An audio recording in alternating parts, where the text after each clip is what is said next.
I had the one bedroom in the house that wasn't on the second floor. My parents' house was a high ranch, so when you entered the house, it split off to 2 floors.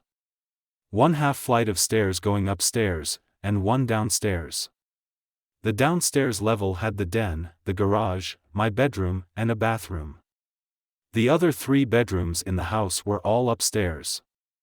Since I grew up the oldest and the only boy in the house with 2 sisters, I got the room downstairs because it was the biggest and technically the coolest room. After I turned 10, my parents gave my twin bed to my little sister, and I got a full-size bed, which was a bit of an upgrade because the room was big and could certainly fit a bigger bed. When I was 12, my little sisters were around 5 and 8. So at this age, I would be allowed home alone, but my 5-year-old sister wouldn't be left alone with me, and my 8-year-old sister would only be left alone with me if my parents weren't going to be gone for too long. If they'd be gone for longer periods of the day, then one of my parents would take both of my sisters. For this short period of time, I'd say, like 3 nights in a row, maybe a little more. I was waking up in the middle of the night for no reason, and I'd have trouble falling back asleep. Considering I was 12 years old, I knew I shouldn't have been having sleeping problems at that age. I was sleeping with the fan on next to my bed because it was a hot couple of days in the middle of the summer, so I wasn't sure what exactly was waking me up, considering the fan provided a steady white noise. One of these nights, I got up after waking up to refill my glass of water. I went to the bathroom right outside my bedroom, and as I was filling it up, I thought I heard something come from inside my room. I turned off the faucet and then listened, but now there was nothing but the sound of the fan. I walked to the doorway in my bedroom, and I couldn't tell what it was, but something was creeping me out about my room.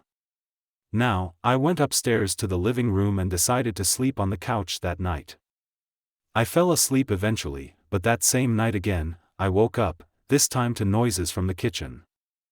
I saw the glow of the light from the fridge and the sounds of someone rummaging through it. The way that floor was set up had the kitchen out of view from the couch in the living room, so I couldn't see who was there. I heard the fridge door eventually shut, then footsteps walk away and downstairs. I was drowsy, so I went back to sleep.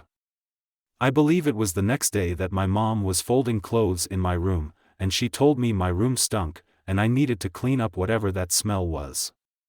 I ignored her because I really didn't smell anything. I wish I didn't ignore her, though. That night, our dad put the air conditioning on because it was simply too hot after we all watched a movie as a family. Everyone started getting ready for bed. I went to my room and played video games for a little while before getting sleepy.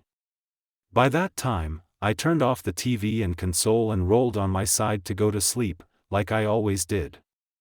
Tonight, I didn't have the fan on because the air conditioning was on, so there was just the sound of the air blowing out from the vents in the ceiling. I fell asleep, but once again, I woke up not long after. I didn't know what the sound I heard was. All I heard was the vent fan blowing air. Then when it stopped blowing air, the room was silent, and I heard something breathing. But it wasn't my breathing.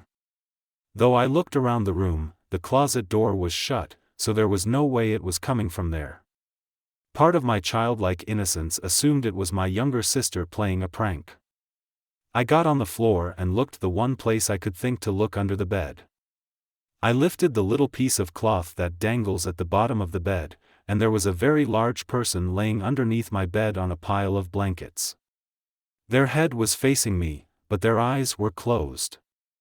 I fell backward and basically crab-walked out of the room, screaming, "Dad!" I heard my parents' door swing open, and my parents yelling and concerned. I pointed into my room and said, "Under the bed." My dad went and pulled out this very large, dirty-looking man. I remember my dad quite easily physically forcing the man outside as my mom called 911. I'm sure he went to jail for a while, or maybe not because he was homeless. Who knows? This did a lot of mental damage to me, where I didn't even want to sleep in my own room anymore, let alone in that house. I had to sleep in the middle of my parents for a while. Then my dad installed security cameras all over the house. We threw out everything that was opened in the fridge because we had no idea what he put his mouth on in there. The fear of someone being under my bed stayed with me for a long time, years to come. We don't even know how long he was hiding under my bed. It could have been a few days.